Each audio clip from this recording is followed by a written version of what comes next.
Good. Ladies and gentlemen, good morning. My name is David Coates. I'm one of the co-organizers of this conference.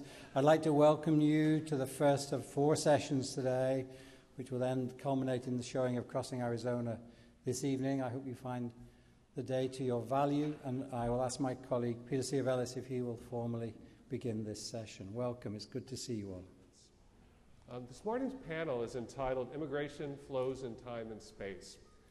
And our goal here is to compare previous waves of U.S. immigration with past migrations and other contemporary global population movements. We hope this morning to provide you the context with which to understand much of what's going to go on in this conference for the rest of the meetings.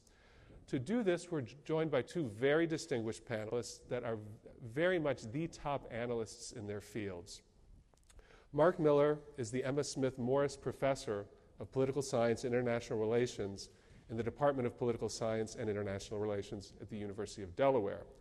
Among his many publications, he is the co-author of the very widely cited The Age of Migration. Mark has flown all night from Italy to join us, so we're especially gratified to have him here this morning, and we're especially gratified that he made it, given the way airlines have been functioning lately. Michele Wucker has not come so far, but we're equally delighted to have her here. And she's the author of the recently published Lockout, Why America Keeps Getting Immigration Wrong When Our Prosperity Depends on Getting It Right. She's a 2007 Guggenheim Fellow. She recently became the executive director of the World Policy Institute, where she has been a senior fellow since 2000. We want to extend a very warm welcome to you this morning, and welcome to Wake Forest. Thank you for being here. Mark?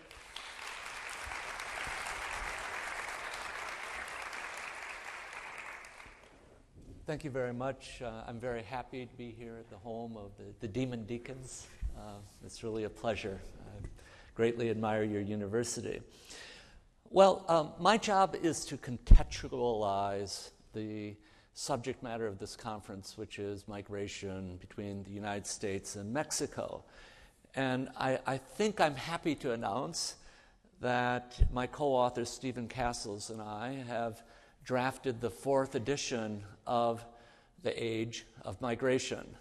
So you can consider my talk a sketch of the age of migration. I want to divide my brief comments into 2 parts. The first will concern kind of our claim. Why do we think that this current epoch should be called the age of migration? Because there's been many, many periods of mass migration in the history of humankind. I had a very tough Turkish senior thesis advisor at Madison, Wisconsin, by the name of Kamal Karpat, and he once told me that, Mr. Miller, rare is the historical epoch that is not importantly affected by international migration. So the first part will really be a sketch of the book, and then in the second part, I understand that Secretary of Labor Marshall did not go much into U.S.-Mexico immigration history, and I thought I'd quickly stretch that too. I promise not to run much over a half an hour, and if I have time, I have a list of what I think are the most important kind of comparative lines of inquiry to inform U.S.-Mexico public policy making. So let's get to work, Miller.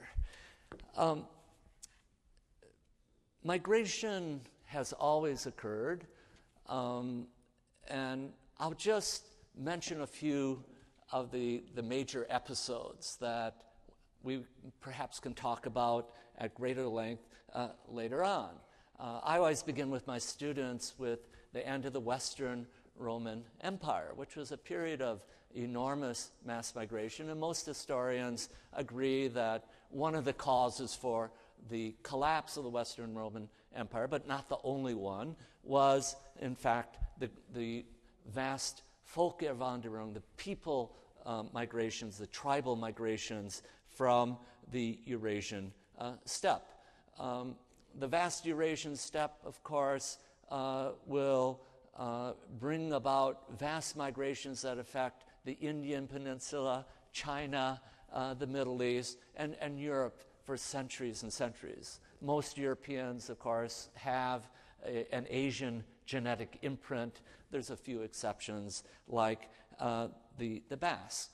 Later on, the Vikings between the 8th and the 11th century, they are the great migratory people, and they greatly affect societies and politics from Russia to the Mediterranean to Normandy to England, Ireland. Dublin, of course, was a Viking city. MacLachlan is son of a Norseman. I could go on and on. The Crusades, the Inquisition, the mass expulsion of Jews and Muslims, to the decline of the Ottoman Empire with the vast killings and expulsion of Ottoman Muslims and Jews. But by the 16th, 17th, and 18th century, we're in the mercantile era. And a feature of governance during this period was that governments viewed their populations as an important resource to conserve. And most mercantilist states in the transatlantic area actively oppose the emigration of their populations. There's a number of recent good books on that, including a book by Nancy Green and Patrick Vey out of the University of Illinois, and of course a recent book by Aristide Zolberg features this theme as well.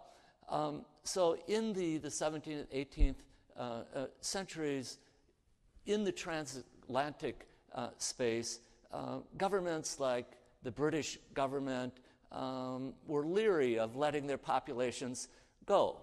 This, of course, was the era of the founding of the New World, and there was migration from England and Ireland and whatnot to what became the United States, Canada, and certain areas of Latin America like Argentina, Brazil, Australia, and New Zealand. But by and large, most people were too poor to afford international migration. This begins to change in the 19th century, and there's a confluence of factors that will lead to the first great migratory epoch, really the first era of globalization, which is driven by massive European migration to the New World. Roughly between 1830 and 1930, about 60 million Europeans come and people the United States, Canada, Australia, and those Latin American, South American states that I mentioned. So what changed for this to happen? First, I think we need to mention a new norm. The French Revolution gave us the norm that people, part of their human rights and democratic rights was the right to leave. Governments weren't very happy with that norm, and of course the French Revolution was beleaguered and attacked from without. But that was something that contributed to this change. And then there was the general process of industrialization, which of course occurs first and above all in England. This creates a middle class, this creates savings, this creates then a situation where people can finance trips across the Atlantic. A major factor would be the decline in the cost of transportation across the Atlantic. So during this period, the general pattern is of movement from labor-rich zones in Europe, where there's really a surplus of people, to labor-scarce areas of the New World: North America, South America, New Zealand, and Australia. And by and large, this was a very beneficial process because the migrants who moved increased their productivity.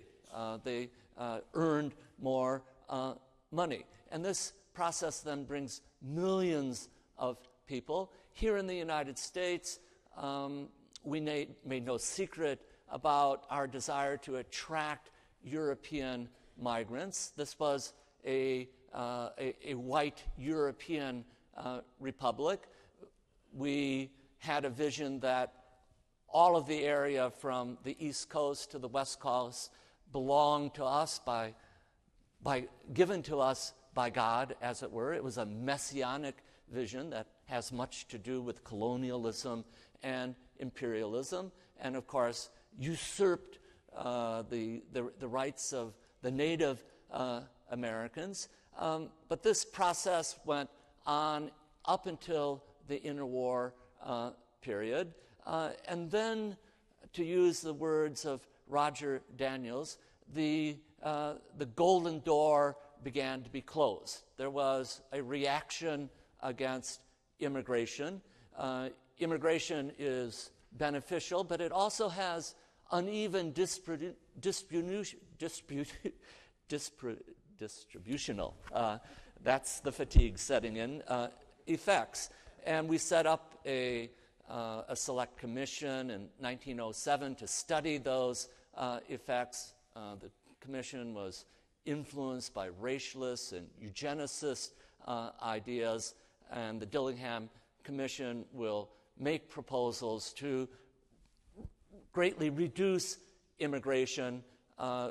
Those proposals are translated into bills. They're blocked by presidential vetoes, but finally in 1917 and after World War I, we get the Quota Acts, and that pretty much closes the door to immigration to the United States, and that has a great effect upon immigration to the entire New World. And we enter into the interwar period of autarky, which leads to the disaster of World War II following the disaster of World War I.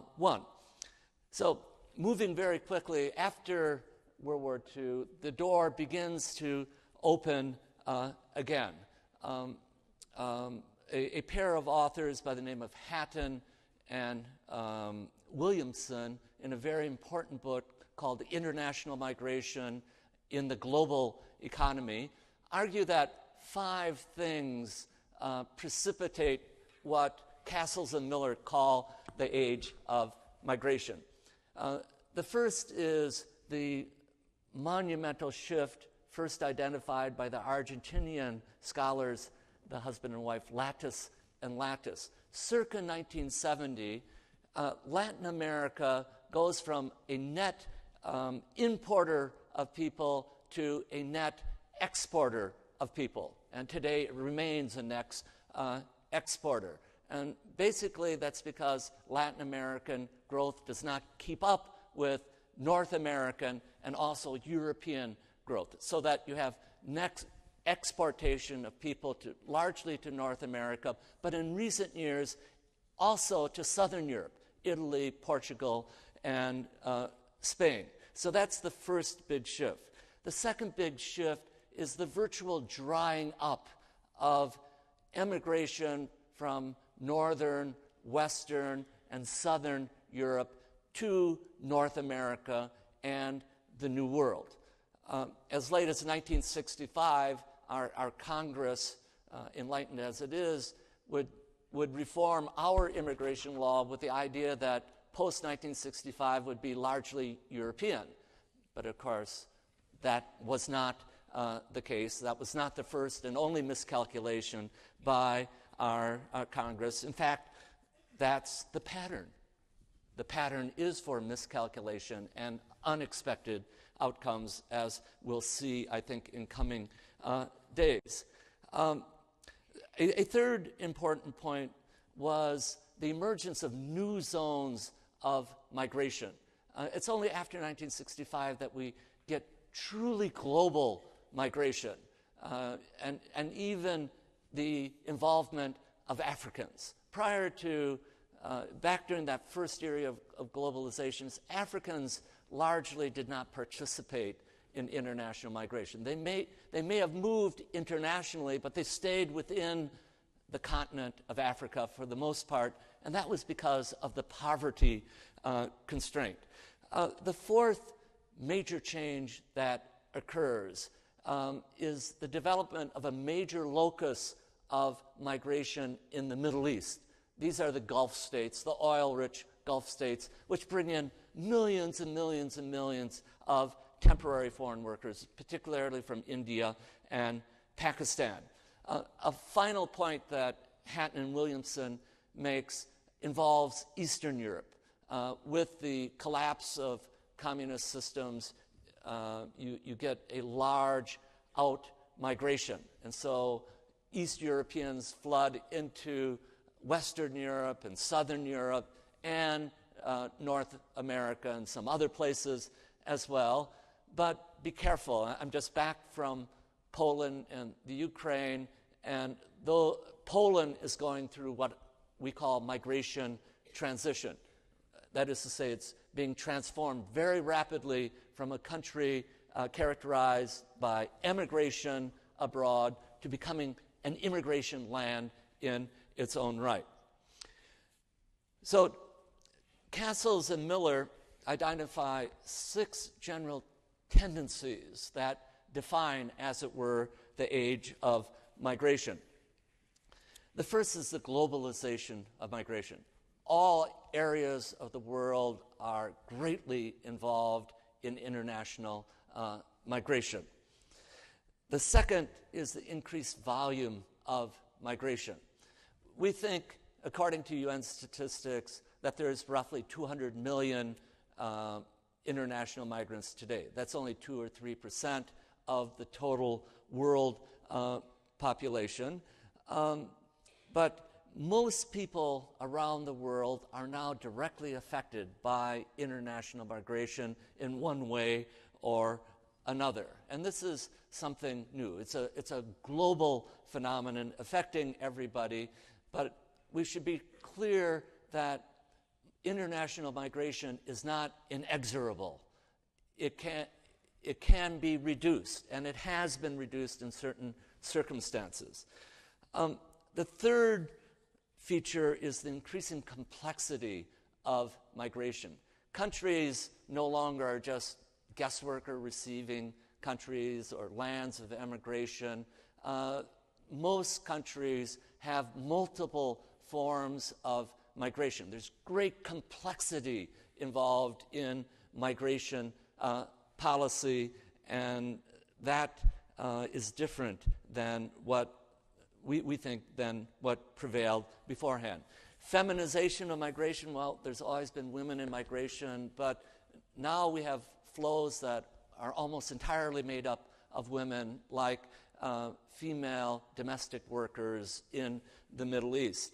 The fifth, and perhaps the most important characteristic of the age of migration, is the growing political saliency of migration. It seems everywhere around the world, domestic politics are roiled by migratory questions. Where migration is a huge issue in bilateral and multilateral relations. Last year, even the United Nations got involved in migration. And of course, we saw in the U.S.-Mexican context, President Bush and President Fox giving new significance to migration in U.S.-Mexico relations. I called this the U.S.-Mexico immigration honeymoon of 2001. In the new edition of the book, we're going to add a 6th defining feature, and this is the diffusion of migration transition. More and more lands are being transformed from lands of emigration into lands of immigration. And these countries would include Mexico. They would include Spain, Turkey, the Republic of Korea, Thailand. There's a list of about 50 such countries. Okay, so the U.S.-Mexico relation and the impasse that characterizes the relationship for the last 30 years, my entire professional career. Okay, I've been working on this area. I've been personally involved in it. It is actually very typical of the global situation. There's a global impasse on migration between the North and the South. Mexico and the United States happens to be the most significant relationship within that global question. Now, very quickly, it's very interesting to read the history books coming out today. Read Robert Kagan, the leading neoconservative historian, his new book on the history of U.S. Foreign policy up until this 1900. Look at the images of Mexico and how the Americans treat Mexico. We have a very bellicose attitude towards Mexico. I hate to say this, but it seems to be the reality. The new book by Zollberg also bears this out. There wasn't much Mexican migration to the United States until about 1900. But what we've learned recently is that even before the first Bracero program, which begins in 1917, there was very extensive contracting of Mexican workers to work in agriculture and in other jobs. Zollberg estimates there may have been up to 500,000 Mexicans in the United States prior to 1917.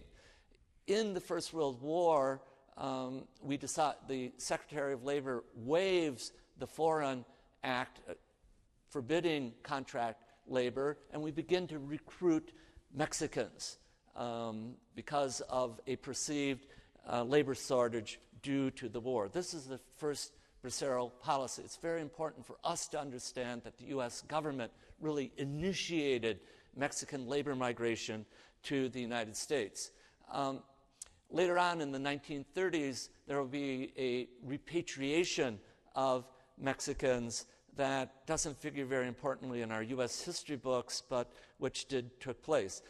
In my eyes, in 1942 begins a very important era, the second Bracero era, which will last until 1964.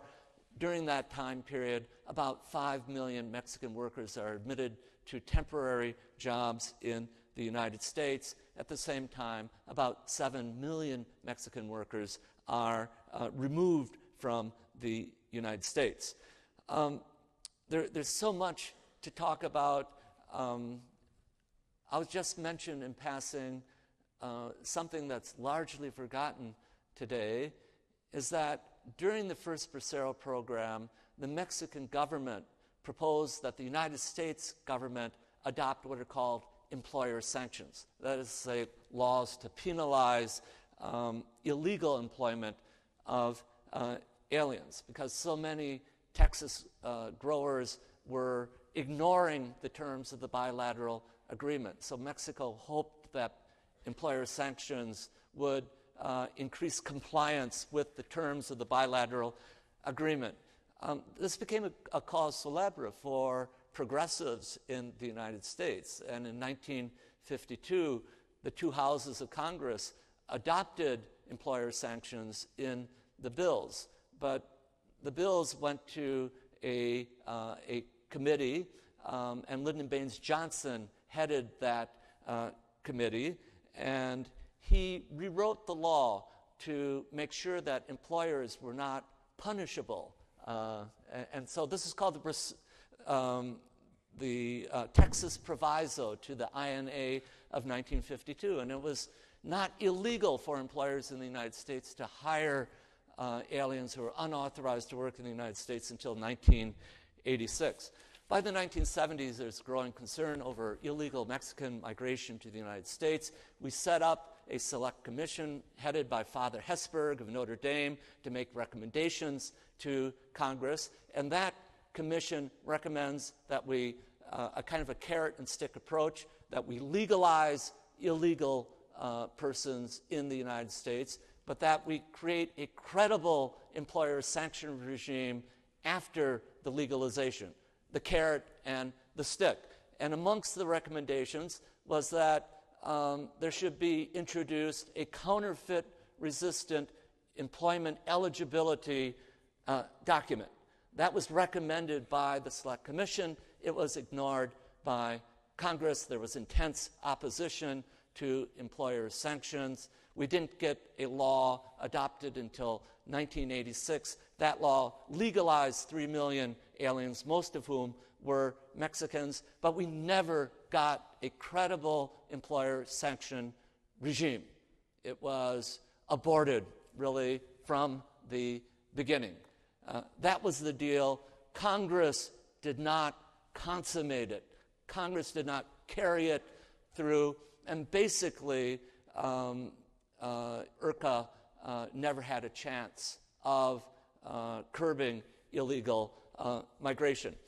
Shortly thereafter, in my time is up, we would take NAFTA. NAFTA was supposed to be all about curbing illegal migration. Well, it hasn't worked. Okay, it's very clear. The Select Commission, the Second Commission will make recommendations. This will be the Commission on Immigration Reform. They recommend that we build a credible employer sanction regime. Congress totally ignores them. Instead, we see this disastrous approach to building walls along the border. Everybody knew this would take many lives. In 1996, we get another law. Once again, they ignore employer sanctions. There's been no enforcement of employer sanctions to speak of. Instead, there's further reinforcement of the wall. And that brings us up to recent memory, that is to say, the honeymoon, the abortive honeymoon of 2001. I simply have no longer the time to go into detail. So I will save maybe some of my concluding remarks and some of my observations about comparisons for later on. Thank you, Mark.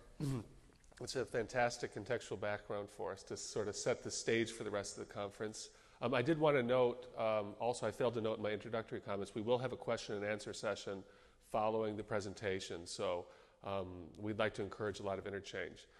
Michele, I'll now turn it over to you. Great, thank you. It's a little intimidating to go after someone whose work is so influential and respected, and whose book I was actually adopted for a course as well. So it's a real honor to be with you here, Mark. He's given us a fabulous overview, and I'd like to hone in on one aspect of the changing context of migration today, and that's what do we do with the people who migrate? How are they treated in the countries where they are hosted? We've got almost 3% of the world's population living in other countries.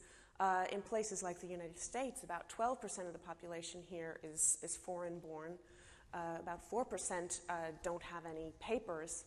And so there's actually a quite big part of the population that's got a very, very different status from the established American citizens.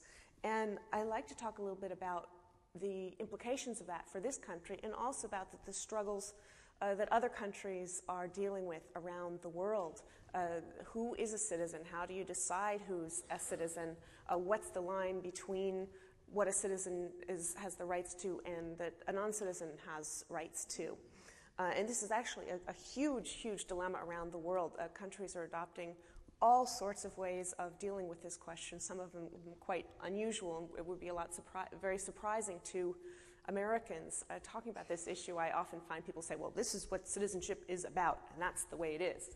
And there's not quite such a consciousness that it's only fairly recently that we've come to this understanding of what citizenship is. And I think in the coming years, it's going to become a bigger and bigger debate around the world. What are the implications of the rules that we set up for citizenship? Just to give a sense of how much these laws change and also how important it is, the League of Nations, during its short life, commissioned 3 huge global studies of the 3 biggest issues of the time, and one of them was nationalities laws. And Harvard Law School was sort of the spearheading this report. And one sentence from this stands out. I think it could be spoken today just as well as in 1929 when this report was published. But they've said, in fact, there seem to be no laws which are more fluid and subject to change than nationality laws. Of course, immigration touches on just about every other issue in society that you can think of, on health, on social services, on education, on social cohesion, on economics. And I think it goes really down to the question of what is a nation, what does nationhood mean, what's the relationship of one nation to other nations. And if we don't look at this question, we're not going to be able to come up with effective policies. To think about this properly, I think we need to go back quite far in time and realize that the concept of citizenship has changed dramatically. The word citizen actually comes from city, the city-state, which was the unit of government at the time that the concept started to come together. And then you have the evolution to empires, where you have movement of large groups of people within empires, and the empires were so vast that it was really the within empire movements that were almost even more important until the empires started clashing and the borders started shifting. It wasn't really until the 19th century that our current idea of the nation state came to be important. And not coincidentally, that was about the same time that what we now recognize as a passport came into very, very wide use, although it had sort of passports had been in use for quite some time before that. But as Mark mentioned, originally passports, immigration laws were really much more concerned with keeping people from leaving. I look now at the walls that are going up around the world and think about the wall that dominated so many people's consciousness for so long, the Berlin Wall, that was intended to keep people in instead of out. In fact, shortly after Congress passed the border fence idea for the first time in the first Sensenbrenner bill, I went to Berlin. First thing, coming in from the airport, the taxi driver takes you past the Brandenburg Gate, and first thing he says was, you guys are putting up a wall? We're so proud that we took ours down. And so it's really been very recently that walls have gone up to keep people out. During the 20th century, there was a huge question of how do people give up their old nationality.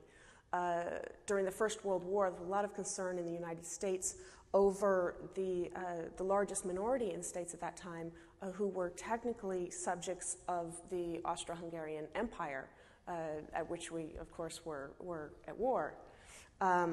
And there was a lot of suspicion against those people, a lot of browbeating, a lot of harassment, and there was a real movement to prove your loyalty to the United States. During the course of the 20th century, the question of dual citizenship was also wrestled with. We think of dual citizenship as a fairly new thing. It was really only in the 1960s that the U.S. Supreme Court ruled that yes, this was something that was allowed, particularly in cases when people couldn't give up their old citizenship. The other countries simply wouldn't let it go. Another change that we've seen is that the rights of citizens have expanded greatly. Certainly with the creation of the United States, democracy movements during the course of the 19th and 20th centuries. And also, since the beginning of the 20th century, the services, social services, public education, Other things provided by states to the people living with them expanded. And of course, one of the biggest debates about immigration today is involving questions of health care, of education, of social services. Should we be providing these things to immigrants, whether they are legal, illegal, whatever their status is? Should citizens be the only ones to get these services? It brings you to the question of why do we provide these services? Certainly we wouldn't have started them if it wasn't in the country's interest to get them in the first place. It's a big debate that needs to be resolved. Also, recognizing, as Mark said, the change of migration to the point where about half of migration from the latest study I've seen is actually from one developing country to the other within the global south, as it's called. And a lot of these countries are still in a state where they don't afford the same democratic rights to citizens that other countries do. So there you'll see that the line often between the citizens and non-citizens is not quite so distinct, but it's not because citizens have more rights, it's actually because they have less. I was at a conference in Seville in March, sponsored by the Chicago Council on Global Affairs. We were talking about Mexico and about the many countries in the world that previously were mainly sending countries and are now receiving countries. And a very distinguished participant from Mexico said, well, you think you treat Mexicans badly in the United States. You should see how we treat Guatemalans and Salvadorians. So the question of the rights of citizens, I think, is also very, very important to the discussion of migration. Also, interestingly, in the mid-19th century, when passports started to be used more widely, which is, of course, with the solidification of the idea of the nation-state, another important change happened. Until the mid-19th century, some countries would actually issue passports to citizens of other countries. France would issue them to people from England and vice versa. And that actually stopped, and the emphasis changed to really working on keeping people out after an assassination attempt perpetuated by someone who come in on a false passport. There's another category in between citizenship and non-citizenship that I think is becoming more and more important, which is denizenship. First reference to this was actually in the early 16th century when England issued what is called the Letter Patent of Denization. And that's basically, I guess, almost the equivalent of today's green card, the legal permanent resident status.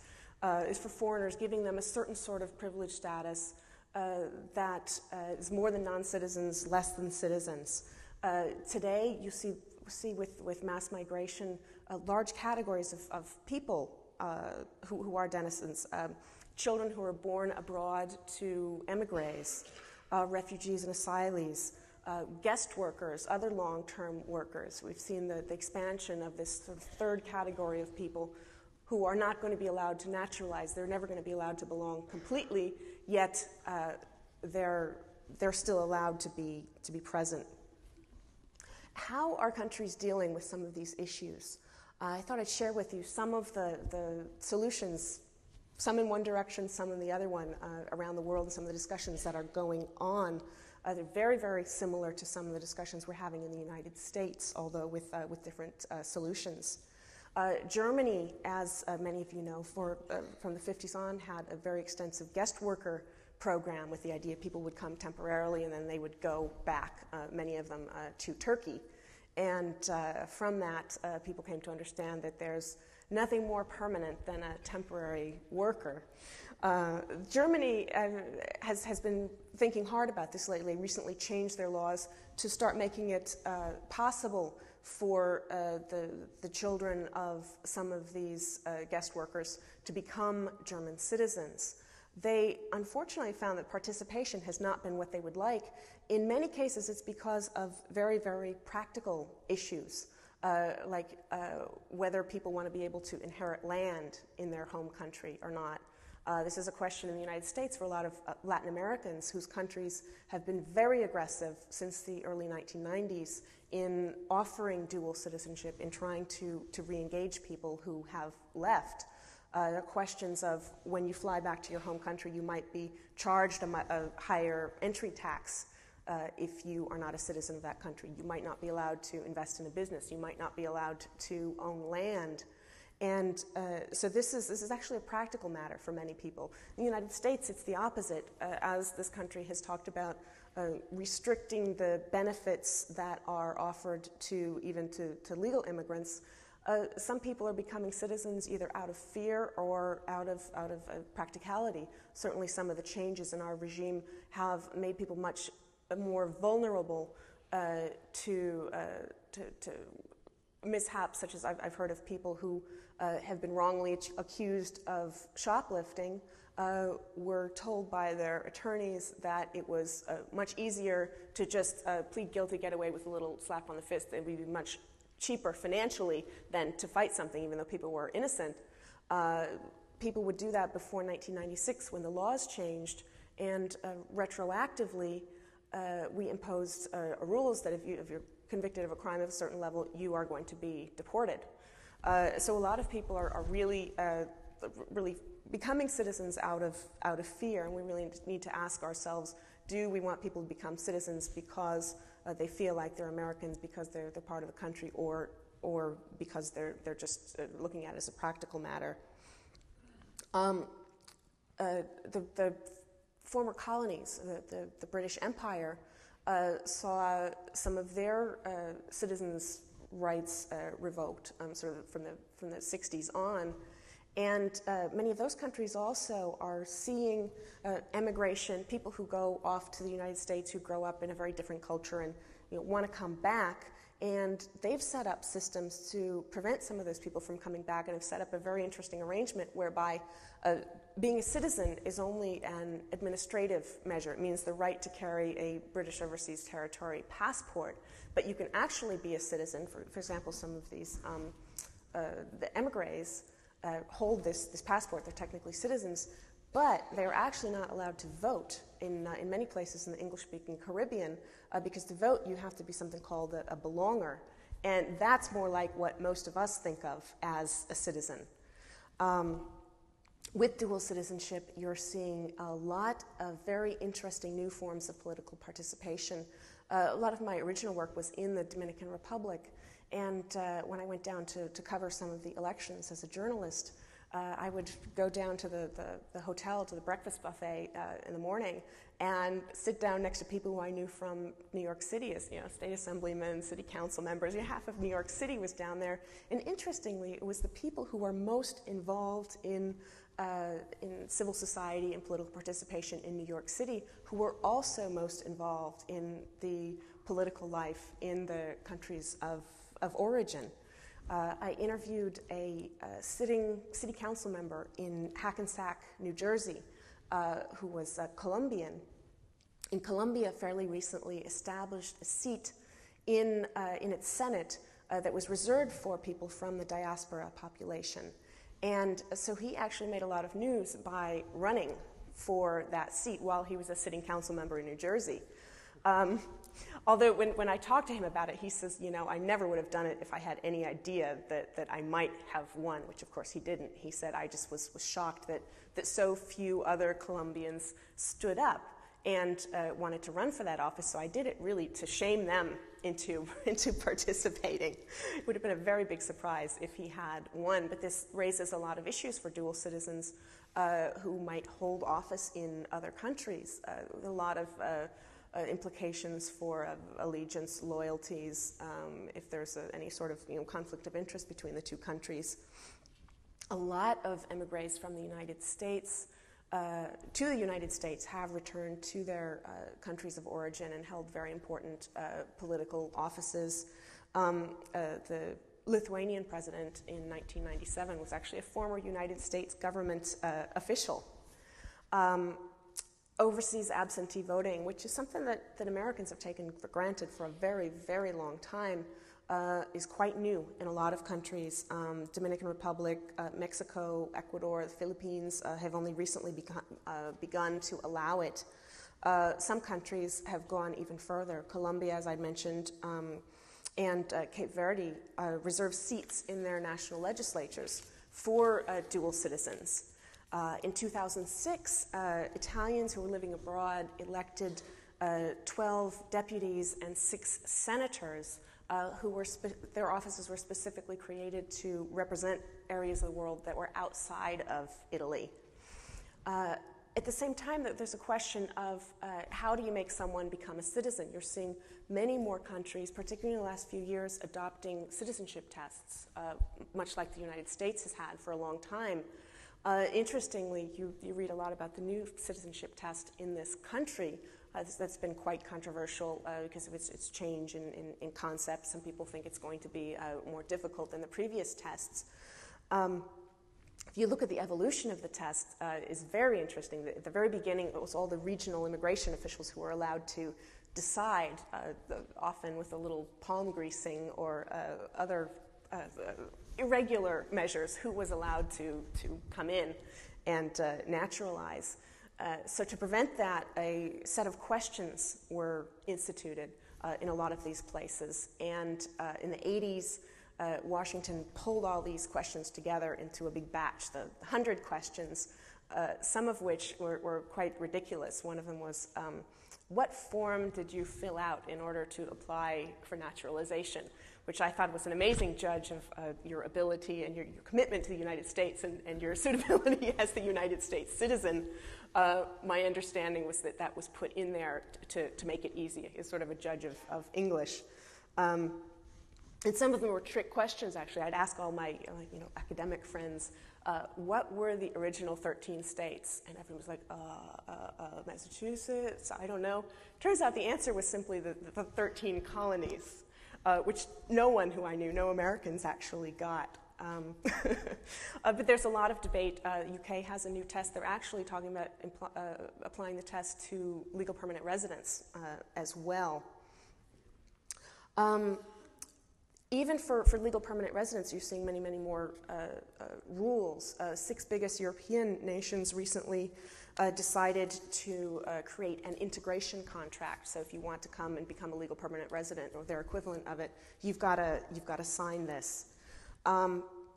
Things also go both directions. Algeria recently granted the right to birthright citizenship to children who were born of Moroccan women who married foreigners. Those children previously did not have the right to citizenship.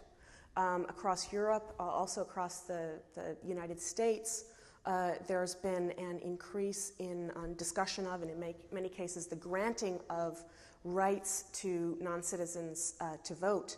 In the United States, that's mainly in local elections, which to me is an interesting way of bringing things full circle back to the idea of the city-state, the idea being a citizen is a member of a political body, and a lot of the municipalities that are discussing this say, look, by renting a place, by owning a place in this town, you're a member of this city as a political body, very separate from national citizenship, and it's actually in our interest to extend rights to these people because it gives them a stake in our communities. It gives them a reason to be involved in trying to better the community for everyone. And that really goes back to the question of the citizenship rights that are afforded, the line between citizens and non-citizens. How do you encourage people to become citizens? How do you not make it so easy to be a non-citizen that there's no incentive to become a citizen? But at the same time, how do you come up with the ideal set of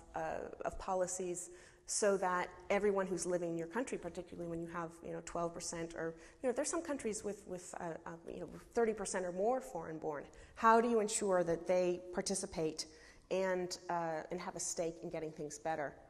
On the other end, there have been lots of efforts to revoke citizenship, particularly in the case of high-profile immigrants. in the Netherlands, Ayaan Hirsi Ali. In the Dominican Republic, Sonia Pierre, who's an activist for the rights of Haitian migrant workers. There were both efforts recently to revoke their citizenship.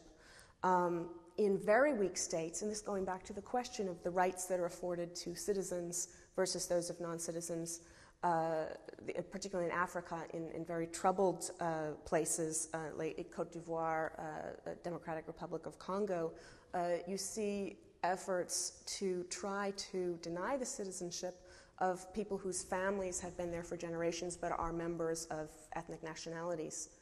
You also have cases like France. Something that was very much commented on after the riots a couple years ago in Paris was that many of the people who rioted were actually citizens on paper, second-generation citizens, but they weren't actually putting citizenship into practice. In this country, you're starting to see more and more accusations, particularly against Latinos, naturalized and otherwise, that they are not citizens. There was a judge, an elected judge in New Mexico recently, who was accused very publicly of not being a citizen, even though she was. So it's becoming a weapon to attack people who are very much legitimate citizens of their countries. So going forward, I think that there are a lot of questions that certainly in the United States we need to look at, and certainly in other countries we need to look at. How do we determine citizenship? Who has the right to it? There's been a long time struggle between mainly birthright blood citizenship, which is what Germany had until it modified it recently.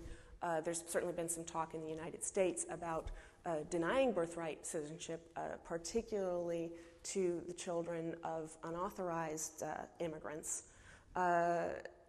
Or should it be the place of birth? Should you be a citizen of the place that you were born? This is a very important question, because there are a lot of people who, if soil, the right of citizenship by soil is taken away, there are a lot of people who may not actually be eligible for citizenship anywhere and end up being stateless. Also, what do we do with this third category that has really been prevalent since the middle of the 20th century? Depending on where you are in the political spectrum, you're going to have a different word for it. Illegal, undocumented. Somebody pointed out to me that people who are here without papers, or they're not actually necessarily without papers, they're not undocumented. They've got more documents than any of you or I do. So someone proposed fraudulently documented. The United Nations suggests irregular, which suggests to me something you need Imodium for. So I don't think that's a great word. I think unauthorized is what I tend to use, trying to find something that's not so politically charged for either side. In fact, in a lot of talking about migration, I think we could do well to come up with an entirely new set of words. Some people, you say assimilation. People go, oh, you can't say that. Sometimes you say multiculturalism. The other side says, no, you can't say that. I tend to use the word pluralism instead, hoping that that's something that the left and the right can both actually have a conversation on it. There's the question of how does one earn the right to become a citizen, or even to legalize. Giving a talk recently in Chicago, I had a question from the audience saying, look at all these people who are here illegally. How do we get them to go home? And I said, well, is that really the question that you want to ask?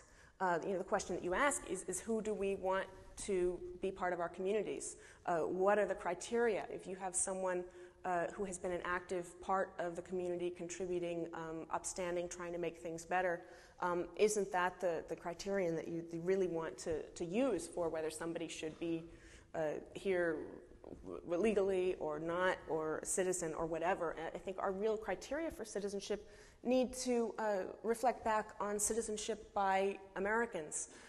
You look at voter participation rates in this country, which are dismal. Interestingly, in the 19th century, when more non-citizens were allowed to participate, were encouraged to participate more, voter turnout was 75-80%. Now you have, we're thrilled if we get up to 60% in a national election. Local elections, you'll get, the 20 to 30%, which is really quite quite sad. You probably saw the recent study by Robert Putnam and his on diversity, suggesting on the one hand that as more new people come into a community, that participation drops. Interestingly, something that didn't get reported as much, although he was quoted on it a number of times, was that as time goes by, this difference erodes, suggesting that people do find a way to incorporate newcomers to their community.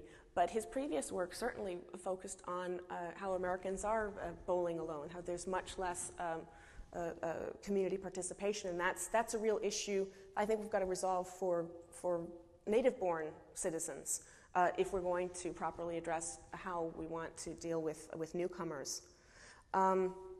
What are the practical impacts of some of these citizenship policies? As I mentioned, are citizenship policies encouraging people to naturalize? Are they discouraging them? Are our legal systems set up to encourage this sort of third class of people? And what are the implications of that? Certainly a lot of the labor groups have been very much opposed to guest worker programs that don't provide a path to citizenship for precisely this reason, that would create a marginalized population. At the same time, the question of rule of law is very important to Americans. So how do we come up with a system that respects the rule of law and also encourages everyone who's in this country to participate in making it a better place? And finally, does participation in someone's country of origin help or hinder their loyalty to their country of origin? Is a passport a piece of paper? Is citizenship something that's merely a bureaucratic issue, or is it something emotional? I'd suggest that by making a commitment to live in a new country, I think people speak very, very clearly about where their loyalty is. What is loyalty? If you come from a country that's a dictatorship, you can be certainly loyal to your country, but not to the policies of the government of that country. So it's a very, very big difference. There's a wonderful book called Citizens in Waiting by Hiroshi Motomura that talks about immigration policy. In the past, immigrants were assumed to come, they were citizens in waiting, so all the policies were designed to draw them into society so that they would eventually become citizens. I think we've moved in an opposite direction recently and need to take a very good hard look at our role in that, not just blaming immigrants for their status, for their naturalization, for their learning English or not, but look at the policies we have that determine whether people are going to learn English or not, whether they are going to naturalize or not, and are those results what we want? And finally, going back to this question of nationality, there's a lot of talk about immigration focused on the U.S. borders and within this country. But I think if you want to look at the bigger picture of who comes in, what drives migration, you've got to look at the countries of origin as well. I speak a lot on MSNBC, and in a debate some months ago with Jim Gilchrist over the wall, I said, look, we're going to spend $50 billion on a wall when we could use that money towards healthcare in the U.S., towards teachers, towards an employer verification system that could also be used to go after the bad apple employers who use immigration laws as a way to give them sort of license to abuse labor laws. And we could put some of that money towards development in Mexico, to some of the towns that don't have proper education, that don't have sewage system, that don't have roads to get their goods to market. We could actually invest some of that money in things that would do a lot more to prevent people from walking across the desert than just building a wall would. And to my great surprise, Jim Gilchrist of the Minutemen came up and said, you know what, I agree with you. I think there should be a Mexican dream, just like there is an American dream. I think many Mexicans would probably disagree with the idea that there's not a Mexican dream. But I think the fact that the two people on very different sides of the debate could agree on something like this is very important. And I also think that if you're going to do this, it also shouldn't be a United States goes and tells Mexico what to do. It's a question of sitting down with Mexico, saying what are our shared interests, where's the interdependence here, and how can we come up with a win-win solution for everybody. And in that sense, the question of nationality becomes one of yes, how do you define your border, but also how do you define yourself in relation to cooperation with your neighbor. So I'm afraid I've left you with a lot more questions than answers. I'm working on a big project this year on some of these questions, studying some of the citizenship practices around the world that might be unusual to some of us. So hopefully, and particularly with a lot of dialogue, maybe together everyone can start to come up with remotely satisfactory answers to some of these questions.